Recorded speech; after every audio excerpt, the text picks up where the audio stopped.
Flying Idaho series is a presentation of the Idaho Bureau of Aeronautics to promote flying safety.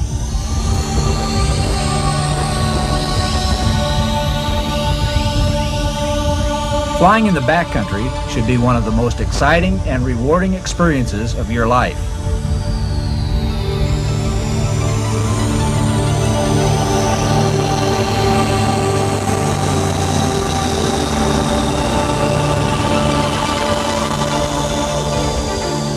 Each of the areas addressed in this program can be vital to the success of your flight. During this program, you will see some of the methods professional backcountry pilots rely on to determine weather, navigation, communications, and airport features in order to ensure safe flight operations. Join me and Dick Williams now as we prepare for a backcountry flight.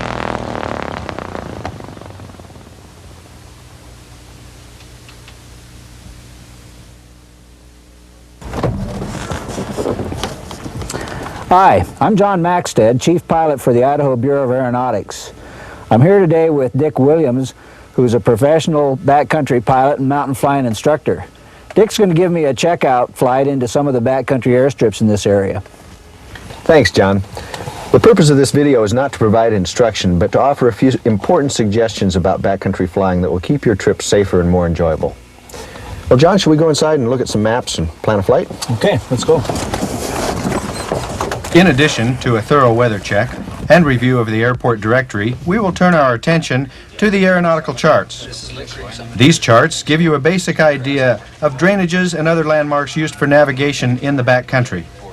However, in the interest of your personal safety, it's recommended that you get instruction from a professional backcountry pilot. The training these pilots give you can save your life. Now, after our pre-flight, we're ready for an Idaho mountain flying experience. Clear.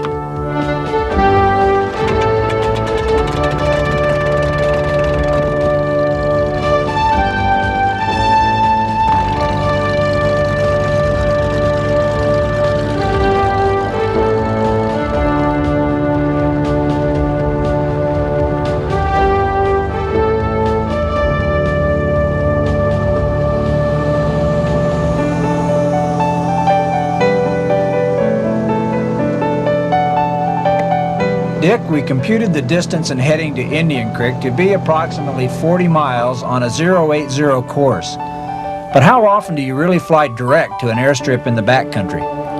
Well, that's right, John. You seldom fly directly to your backcountry destination. For inexperienced mountain pilots, dead reckoning is an important part of navigation, along with pilotage techniques. For our flight today, our checkpoints include 2 major drainages and a prominent mountain peak. We will back up our checkpoints with dead reckoning information and, when available, VOR and Loran signals. Because Central Idaho has deep canyons as well as high mountain peaks, identifying the proper landmarks is extremely important. It could mean the difference between spending the night at a campsite instead of a crash site. As a matter of fact, Dick, we're flying over the site of a recent accident that was caused by a pilot flying up the wrong canyon.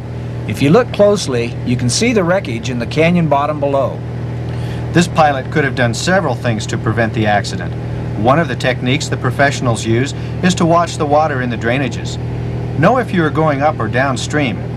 If the width of the stream or the direction of water flow changes, this may be cause for concern. If you have turned up a blind canyon, you may only have seconds to escape. A professional backcountry pilot can instruct you on the proper procedures and techniques. We're coming up on Indian Creek now. Let's review the Idaho Airport Directory for detailed information about the airstrip. Okay, John, it looks like the sock is hanging straight down, which is typical of cool morning air. It's important to keep in mind that warmer afternoon air causes hazardous flying conditions at every mountain airstrip. I consider adverse winds to be my #1 enemy in mountain flying. Let's do an upstream landing as recommended in the airport directory.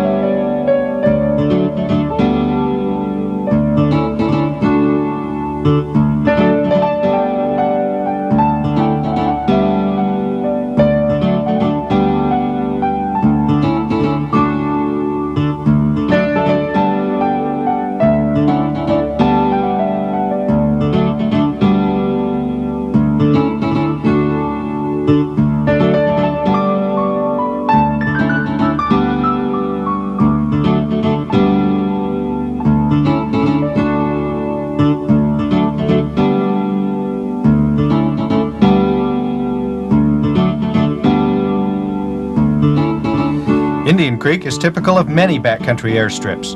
They provide access to hunting, fishing, and whitewater rafting.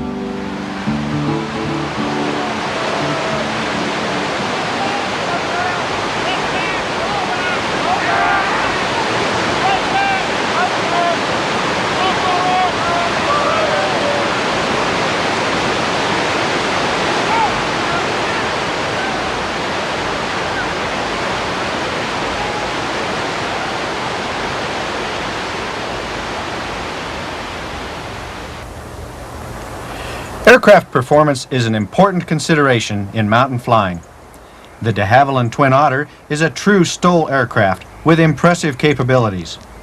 However, the key to safe flying is knowing your own limitations and the performance of the aircraft you are flying. Properly loaded and flown, almost any light aircraft can be used at some airstrips. However, high-wing, fixed-gear airplanes seem to be the preferred choice among professionals and other experienced mountain flyers.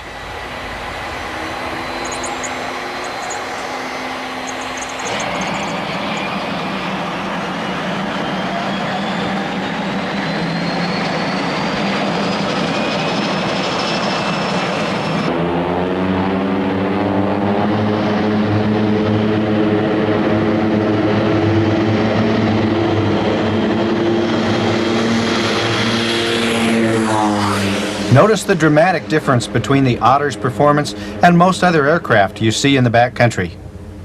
Regardless of the performance of your aircraft, runway slope and wind are important factors to consider at every backcountry airstrip.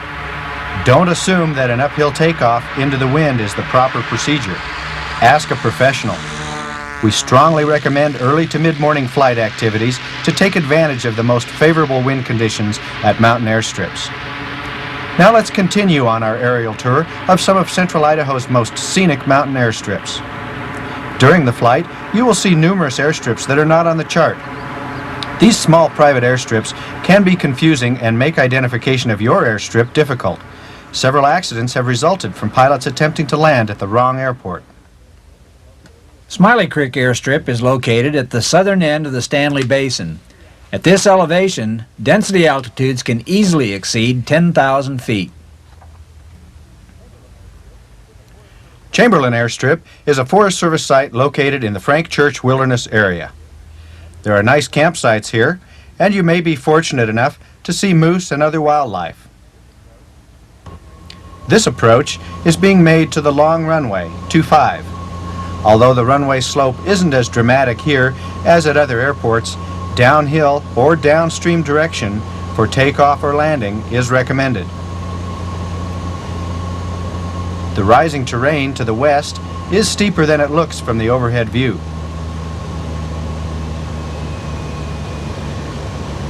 The landing area can be rough at many of these airstrips due to game and rodent activity.